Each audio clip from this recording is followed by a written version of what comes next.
focused on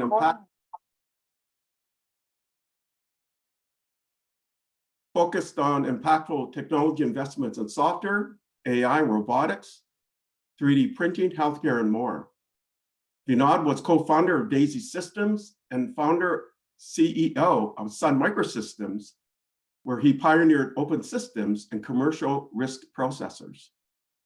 One of Vinod's greatest passions is being a mentor to entrepreneurs, assisting entrepreneurs and helping them build technology-based businesses. He is driven by the desire to make a positive impact through technology to reinvent societal infrastructure and multiply resources. He's also passionate about social entrepreneurship. Vinod holds a Bachelor of Technology in Electrical Engineering from IIT New Delhi, a Master's in Biomedical Engineering from Carnegie Mellon University, and an MBA from Stanford Graduate School of Business. So Vinod, again, thank you for sharing your insights with our audience, and I'll begin with a few questions. But again, thank you for coming in. Happy to be here. So Vinod, how have the past few years shaped your outlook today on social and reinvention, particularly with regards to OpenAI's unveiling of capabilities, which has really transformed the world? Well, there's a couple of important things that have happened. For some reason, I'm getting an echo back. Somebody can fix the audio.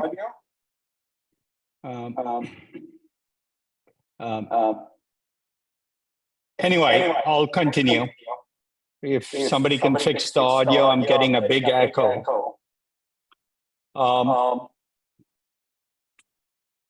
There is clearly the development of AI, and we invested in OpenAI in 2018, long before it was fashionable. The thing to keep in mind is a couple of other very large events have happened on the world stage that are geopolitical, that will have a huge impact on technology and technology development over time. I like to say, as unfortunate as the Russian invasion of Ukraine was, it started the transition for sustainable energy that we had been hoping for, but not getting. If I'd said to anybody 3 years ago, Germany would be independent of Russian gas within a few years, they would have laughed me out of the room. I think Germany is not dependent on Russian gas today. So the experts would almost all be wrong on that. But more broadly, Ukraine events have started a transition in energy and sustainability that's very large and will play out over the next 20 years or so in a fundamental way. The other large event was COVID. And suddenly the world realized if President Xi had a policy on lockdowns, it affected the global supply chain in unusual ways. And the world realized most of the steel and cement come from China. Rare earths and minerals, lithium, batteries, all come from China. And of course, not only all the minerals and metals, but all the manufacturing. And that started a large transition towards diversifying the supply chain. So think about energy transitions and sustainability transitions that we finally got serious about. The supply chain transition has to be driven by robotics and more general technologies, and frankly, new technologies for minerals discovery, sources of lithium and all that. And the third leg of that stool was AI. That started a transition that'll create more opportunity for technology to improve society over the next decade or 2 or 3 than I ever could have imagined.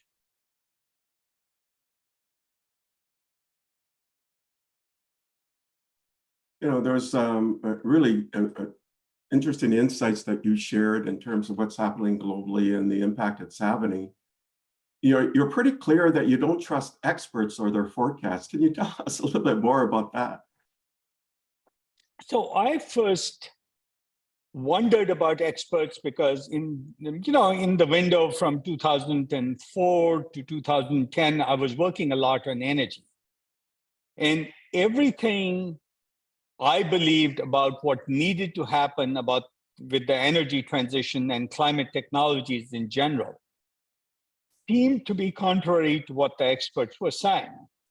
So I spent a fair amount of time trying to figure out how reliable expert opinion was. And I found this researcher, probably the best researcher on expert opinion, Phil Tetlock, who wrote a great book, statistically heavy, called Expert Political Judgment. He studied 28,000 forecasts with 84,000 possible scenarios. So statistically valid numbers over 20 years, and concluded that, and his researcher was then at UC Berkeley, has moved on to other locations since, that experts had about, and this was in a rigorous sort of scientific book, experts have about the accuracy of dart-throwing monkeys was one of his statements in this book. And there's a consumer version of the book called Future Babble. And then they tried to apologize for Future Babble and Expert Political Judgment by writing a book called Super Forecasters. But if you read this segment, you realize that most expert forecasts are not very good. In my view, is the following. As I looked at these forecasts and studied expert opinion more deeply on my own, I realized experts extrapolate the past. And when the past doesn't change into the future, they're mostly right. It's like saying fairly reliably and 70% accuracy that tomorrow's weather will be the same as today's. Like, that's really what they do. What entrepreneurs do and technologists do, through large technology changes, they invent the future they want, not what the experts are telling them, and mostly they don't study expert forecasts. So I think that's the phenomena that goes on. Let me give you some examples. I looked in 1986 at the forecast for cell phones that McKinsey did for AT&T. In the year 2000, and 15-year studies were not unusual for McKinsey to do. And they forecast just under 1 million phones by the year 2000. And literally, when I first saw this forecast, and I don't remember the exact date, I said, how can they know what a battery will be like in the 80s, in the year 2000?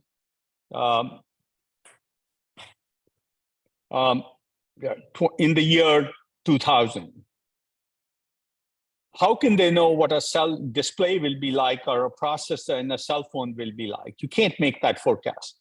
They forecast under 1 million phones. In fact, based on that, AT&T divested their cell phone business and mostly went close to bankrupt. They were sold for a song to a wireless startup called Singular, which adapted the AT&T brand name in a complex financial transaction that I won't go into. But there were actually 109 million phones, not under 1 million by the year 2000. So they were off by more than 100-fold. I'll give you another example that's more recent. The Department of Energy forecast the number of electric cars, made a 25-year forecast in the year 2010 for 2035 that Elon Musk himself exceeded in the year 2015 or 16. So think about, in 5 years, they were wrong by 20 years in their forecast. in the number of electric cars in the United States. So, and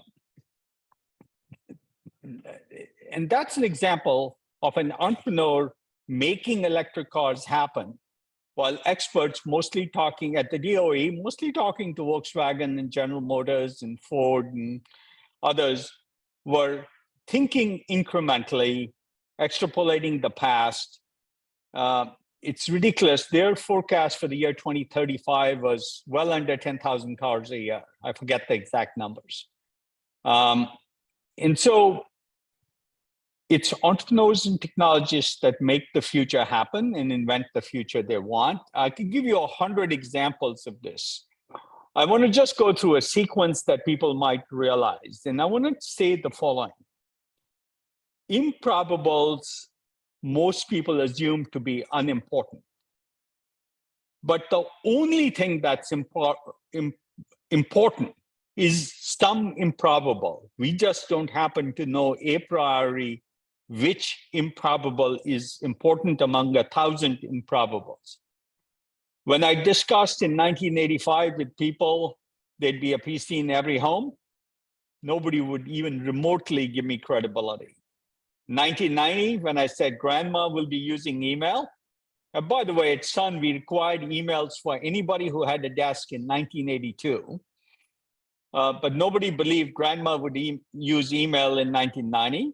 1995, not a single vendor, including Cisco, believed in the internet. And in fact, Cisco stopped development of TCP/IP as a protocol around then. And I remember talking to the CTO of Cisco when we were starting Juniper in 1996, and he said, they will never do a TCP/IP router above OC 12, which is below the service rate in my house today. AT&T said no consumer needs more than ISDN, which was 64 kilobits. And we started Juniper, and the entrepreneurs made TCP happen. I don't believe if it relied on Lucent or Alcatel or Cisco or Nortel, we would have gotten TCP/IP. They were all focusing on a protocol called ATM. Same thing in the year 2000, nobody imagined pervasive mobile. In 2005, nobody imagined the iPhone or Facebook. In 2010, nobody imagined Uber or Tesla. In 2015, nobody imagined Zoom. In 2020, nobody imagined AI. My point is the following. Every 5 years, some large change happens, almost always driven by an entrepreneur or a technologist or some breakthrough. Never by a large institution, which you'd expect. And this goes against all conventional wisdom. When I talk to people about solar, they said energy will be changed by GE and Siemens. Guess what? Not an iota of difference. Cars were changed by Waymo and Tesla, not by General Motors or Volkswagen or Toyota. No matter where I looked, media was disrupted not by NBC or CBS, but by YouTube and Twitter and Facebook and Netflix. People who didn't know they were in the business. Space was disrupted by SpaceX and Rocket Lab, not by Boeing and Lockheed. You know, I can go on. Uber versus Hertz and Avis, or taxi companies. Airbnb versus Hilton or Hyatt. Sun Microsoft and Amazon versus IBM in computing. Juniper versus Lucent and Alcatel in networking. I can go on. Genentech, nobody believed in biotechnology when Genentech started. No pharma believed in it. And frankly, OpenAI, and so I can keep going. But that's sort of the world we live in. And traditional expert beliefs are it'll be institutions who make these changes happen. They always follow because their business is going out of business if they don't. But the changes are driven by entrepreneurs and technology entrepreneurs mostly. Hopefully, there's a few of those in your audience today. Vinod, I mean, really interesting insights. You're really what you're saying is, and unconventional. So don't listen to the experts. Yeah, I can see what you mean, though. You know, the digital edge is really, or the edge is really where the innovation is coming from, and those are hard to find. And the edge is malformed and allows for experimentation, and accidental experiments happen. The score of any system is pretty solidified, and too many forces at work holding things in place. And whether it's ideas or people or things like that, the edge is more fluid. And that's where experimentation happens. And experimentation and the willingness to fail is what leads to success. And experimentation, people say, oh, this startup only has a 1 in 100 chance of working. Well, if you have 10,000 startups, you'll have 10 phenomenal outcomes, even though 990 of them will fail. And that's how we should think about innovation and what drives innovation. And it really should empower everybody in the audience. They don't have to rely on institutions, big companies, UN pronouncements, Department of Energy, McKinsey reports are notoriously bad. So please trust your instinct and try and make the change you want to happen in the world happen through technology-driven innovation, because that's the only way the world gets better.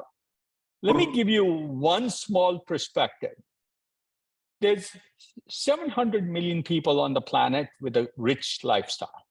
And when I mean rich, it's rich in resources, rich in transportation. We have great cars, rich in healthcare, rich in entertainment, rich in housing, rich in education, no matter where you look. If 7 billion people want it, we will destroy the planet if we do it the way we are doing it today. The only thing that can multiply resources and make them 10x more effective is technology innovation. And so the world getting 7 or 8 billion people on the planet, I understand we're getting closer to 8 than 7 now, to have a rich lifestyle everybody wants will require technology innovation to multiply resources. Can you get a pound of steel to go 10 times further in a car? Can you get energy from new sources? 5 years ago, about the same time I invested in OpenAI, I called the Department of Energy and said, we want to do a fusion startup now called Commonwealth Fusion Systems. Bob Mumgard was just a senior fellow when I met him at the MIT Plasma Fusion Lab. And nobody in the Department of Energy would give fusion any credibility, said not in the next 30 to 50 years. And literally, they had no interest in accelerating fusion. We built it anyway. Bob drove the effort, and I helped him a little bit to get funded and get started. And now we have a fusion industry. And here's the great thing. Bob started Commonwealth Fusion. It caught the eye of entrepreneurs. And now there's a dozen new fusion startups in the last 4 or 5 years in every variant of fusion, from stellarators to magnetic confinement to magnetic mirrors to lasers to blue lasers. Every version is being tried.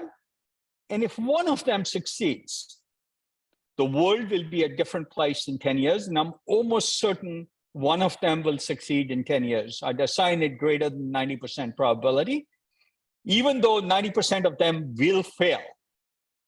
So Vinod, I mean, now you're touching on to the next question I have, because you're talking about fusion, and we really need fusion because of all the energy required for these large foundation models that are out there. So starting with 2024, what are your predictions for the future? You talked about fusion, you've invested in OpenAI and these large foundation models. There's biomedical innovation, healthcare is an interest of yours.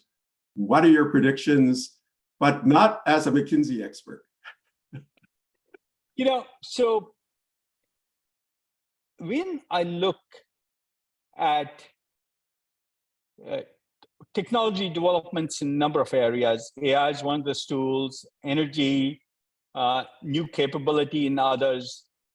I put out in November, and I tweeted these, so they're on the web on Twitter, a number of very large predictions.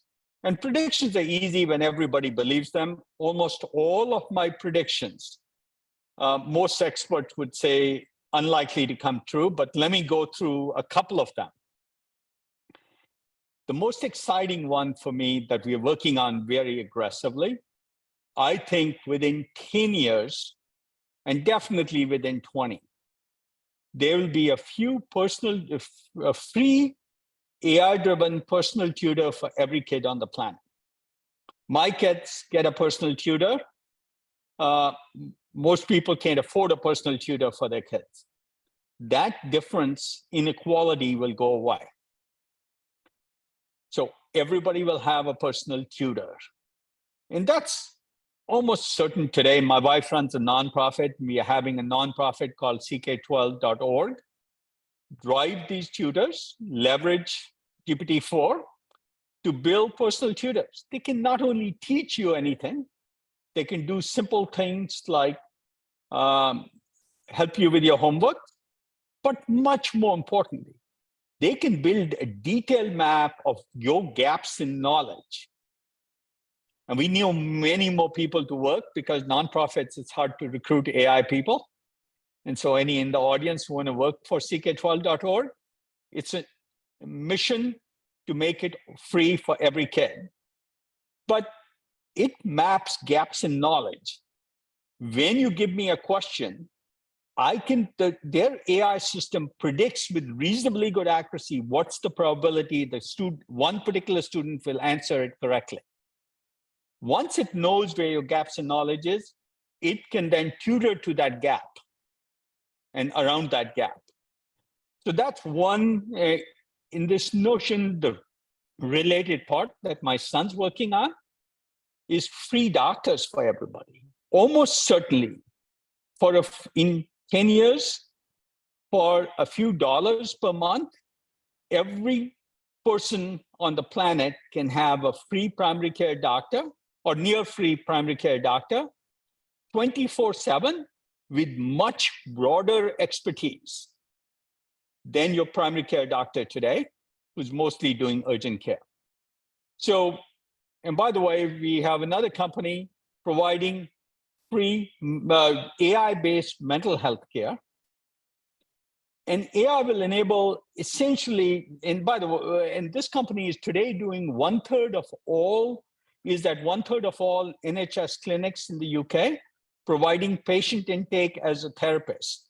And they just published a study with 64,000 patients to say their accuracy in diagnosis was 93%, something humans can't do in mental disease.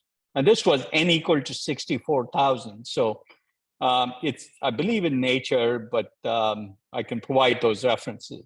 My point is all expertise will become free is one of my forecasts. A second forecast, we will have in 25 years, 1 billion bipedal robots. And these robots will be capable of doing more physical work and dexterous work, which is dexterous manipulation, than humans can do on the planet today, if everybody was working on physical labor. That's a society of abundance.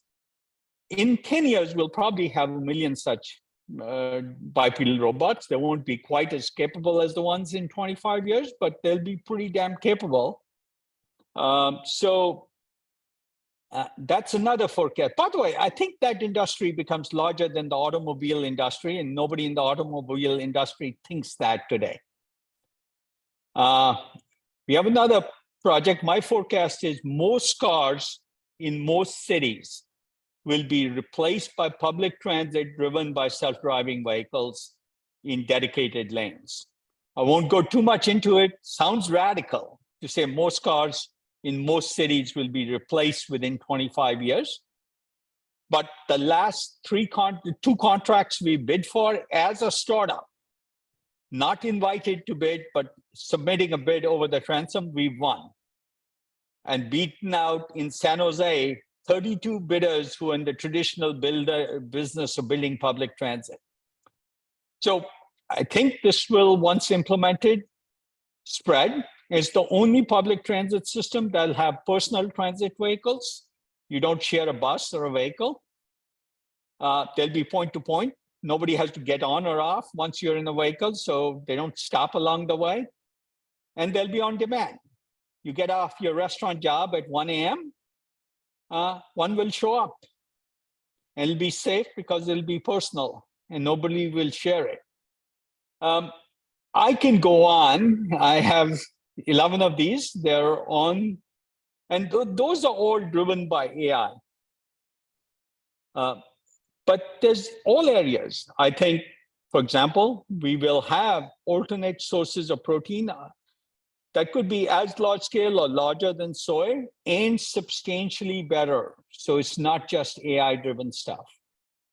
I believe we will have Mach 5 flying machines because we're working on them, running on sustainable aviation fuel. So London to New York, you can go for lunch and come back, 90 minutes.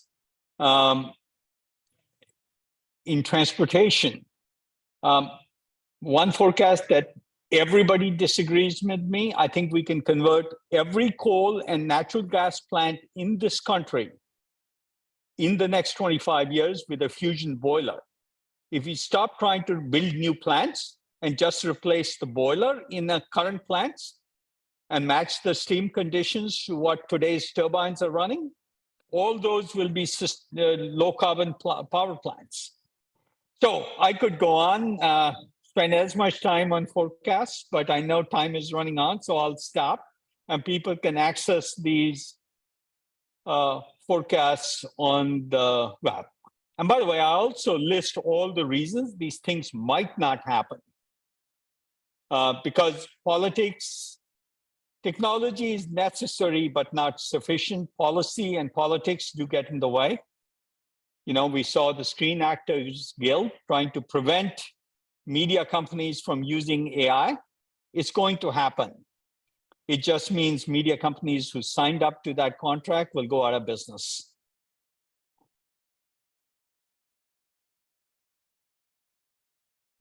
Those are really profound forecasts, and I mean, you're really talking about the the growing implications of AI and machine learning, but also having them embodied. When you have AI machine learning embodied into some kind of a robot, then that will even increase abilities. And then we will hear a lot about embodied intelligence over the next 5 years, and the capabilities in 5 years would be unimaginable today. And by 10 years, they'll be mature. And in 20 years, they'll be refined, like very dexterous manipulation, for example, new form factors for these. But they will be capable of doing well within 25 years. Most tasks humans do today, and humans will be free to be much more creative and explore their interests. You know, it's hard to imagine. People always bring up the issue of jobs. My view is every 6-year-old will be taught not to study so they can get to be a doctor or engineer and get a job. They'll be taught to explore their interests. And they will have a very different psychology, just like today's 25-year-olds are very different than today's 60-year-olds. So this ties into one of the questions. We'll now go to the, there's a whole slew of questions, and we'll try to get to as many of them as we can here. One question is related to jobs, and it's about how should different countries prepare themselves for potential labor market disruptions due to AI and related technologies. And then in the coming book, Wave book, Mustafa says, let's see here. Mustafa says major disruptions are fragility amplifiers that can damage and undermine the nation state. I'd love to hear your thoughts. You know, so we have gone through a large transition before. In the year 1900, the majority of jobs, greater than 50%, were in agriculture. By 1970, it was 4% of all jobs. So we have seen these transitions, but that was over 70 years in 3 generations. This will happen over 1.5 generation. It will create an issue. I think it'll be much harder for democratic societies to navigate than societies like China, which can use Tiananmen Square type tactics, and those don't work in the US. That is the bad news, and I think politics is a messy affair and hard to predict, but we will have the resources. And I wrote a blog on this in 2016 in Forbes or Fortune, said AI, this was 2016, I think, or 2014, 10 years ago. AI will cause great abundance, great GDP growth, great productivity growth, almost everything economists measure. And the rest of the title was in increasing income disparity. It was the first time I called for the need for universal basic income. And we will have the capability to have universal basic income, but it'll be a messy process. I expect over the next 50 years, GDP growth will go from what is 2% globally to 3% globally. Or sorry, to 2 to 4%. If you see, because we will have such enhanced productivity for the next decade because of AI-driven technologies. If we imagine 2% going to 4% over 50 years, the increase in GDP per person or per capita income is so large, we will have the resources to share it. The process of sharing will be messy because people oppose redistribution of wealth. I couldn't predict how that will happen. We will have the capability to do it, and country by country, society by society, people will choose how soon, how fast, and these are among the reasons I cite why some of these forecasts may not happen, is the political process and the policy process.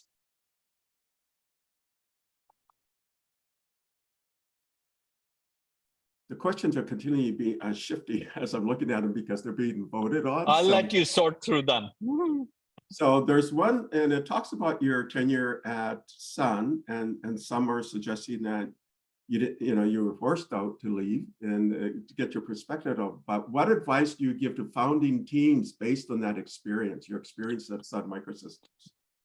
First, the environment in the 80s was very different. It was a very different world. Entrepreneurship was not generally accepted. The world is so much more forgiving today and so much more easier to start a company. My advice is the single biggest thing it takes is resilience and persistence. Don't give up on the long-term objectives, because the world will try and convince you to build smaller incremental innovations instead of large innovations, because they feel safer. I like to say most people in business and boards and investors like to reduce risk. And they reduce risk to the point where the probability of success goes up and the consequences of success are inconsequential. I'd much rather the probability of success was lower, but the consequences of success were consequential. And there's lots of examples: Uber, Tesla, Google, Netflix. No matter where you look, Rocket Lab, SpaceX, no matter where you look, you see examples of low probability, high consequence innovation. And I think that's the kind of thing that'll drive the world. Leave the minor extrapolations to others, larger companies, experts. Yeah, if you look at these large innovations, none of them were started by somebody who was an expert in an area. SpaceX or Rocket Lab, the founders knew nothing about space launches. Tesla knew nothing about building cars. Netflix didn't know anything about media. Neither did YouTube or Twitter or Facebook. They didn't even know they were in the media business. So experts are just really bad at taking big ideas and turning them to safer incremental ideas that confirm with conventional wisdom. And so almost all the innovation, whether it's Uber or Airbnb or SpaceX or Rocket Lab or Genentech or biotechnology or OpenAI AI, has been done by people who weren't institutional or experts in their area, because experts know too much about what can't be done and they don't do it.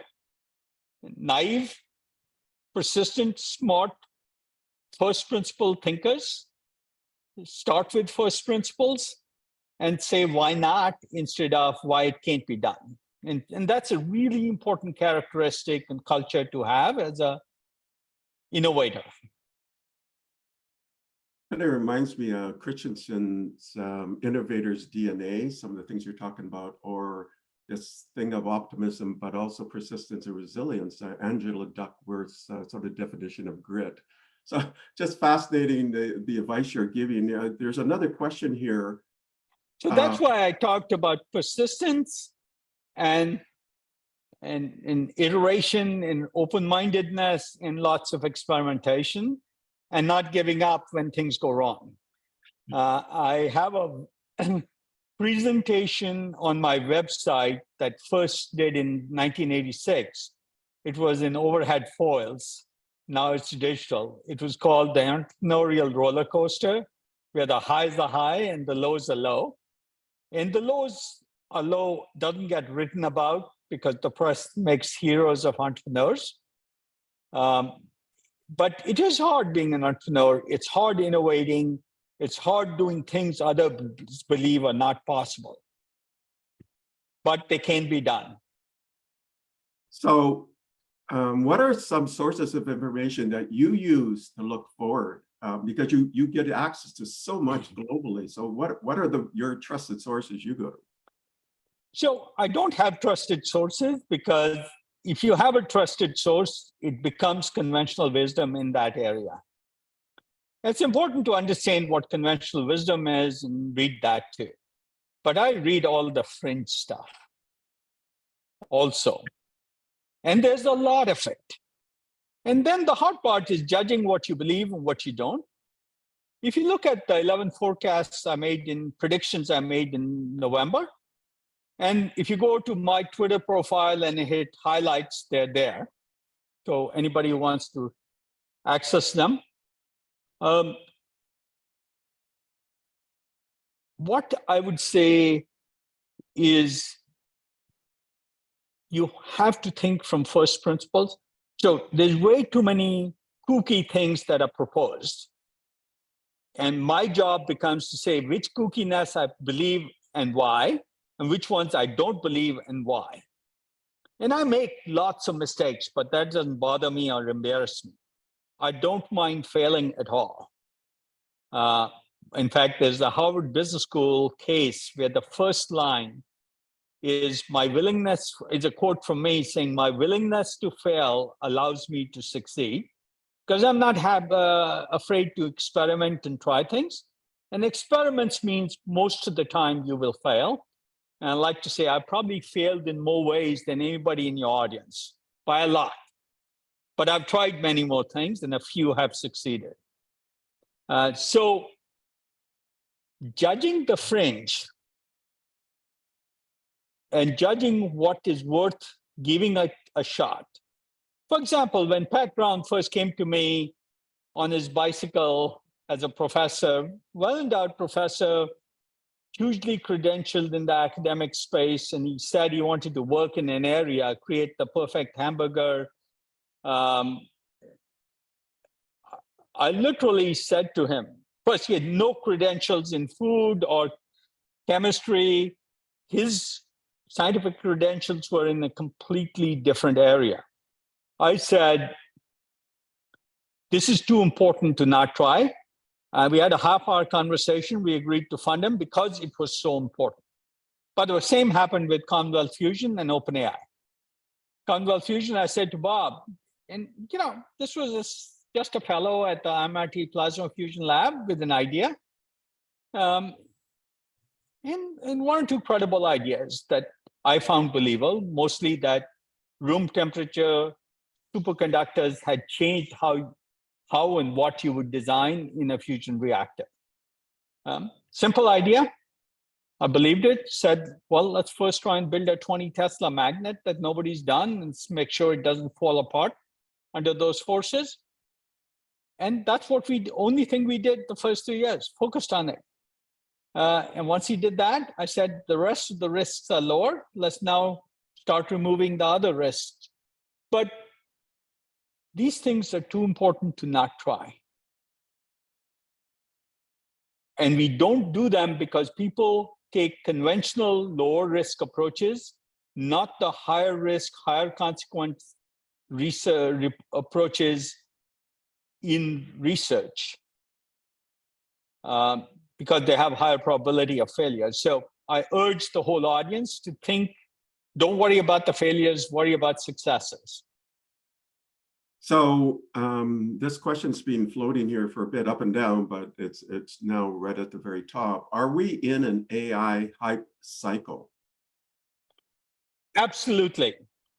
The thing to realize is anytime, now 5 years ago when we invested in OpenAI, there wasn't a hype cycle. Nobody believed what AI could do. Yeah, there were great research topics and we were making great progress in research, but startups are hard to find any investor willing to invest. Now there's a hype cycle, but I would give you two analogies. Let me start very old. In the 1830s, when railroads first came on the scene in England, if you got the right to build a rail link between two cities, you could offer scripts on the market. And suddenly there was a hype cycle, and if you got the right to build, you could all go public by offering scripts in the marketplace.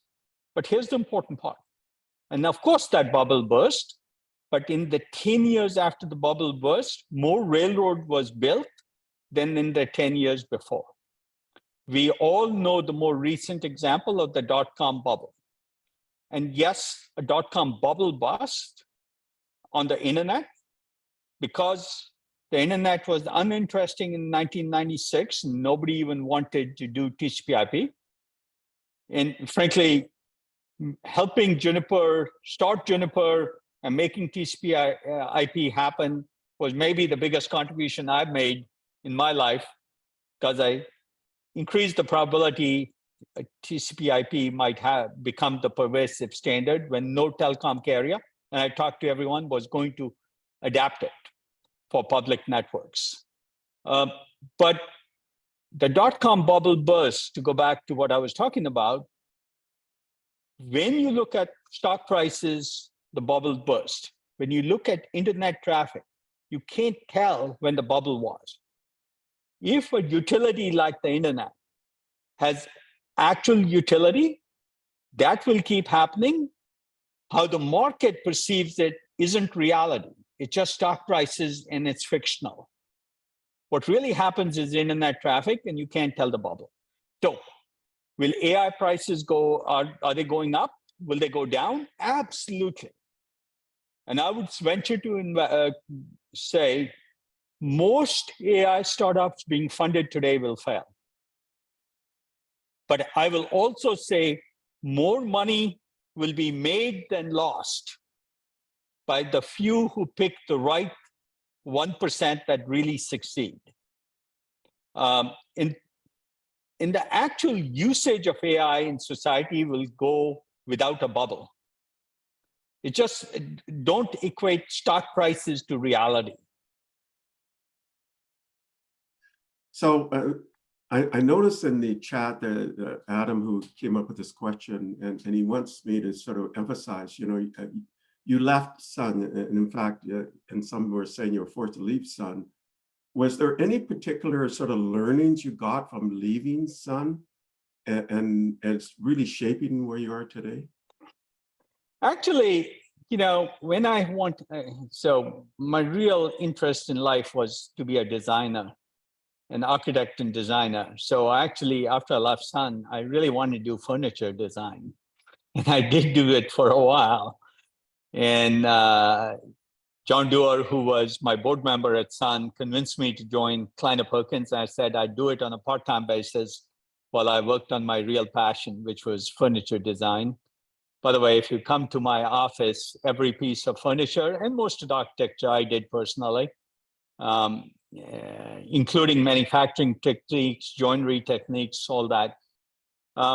So I have a huge passion in elegant simplicity as a design principle for everything from computer architectures to buildings and products. I forget, what was your real question? I wandered off.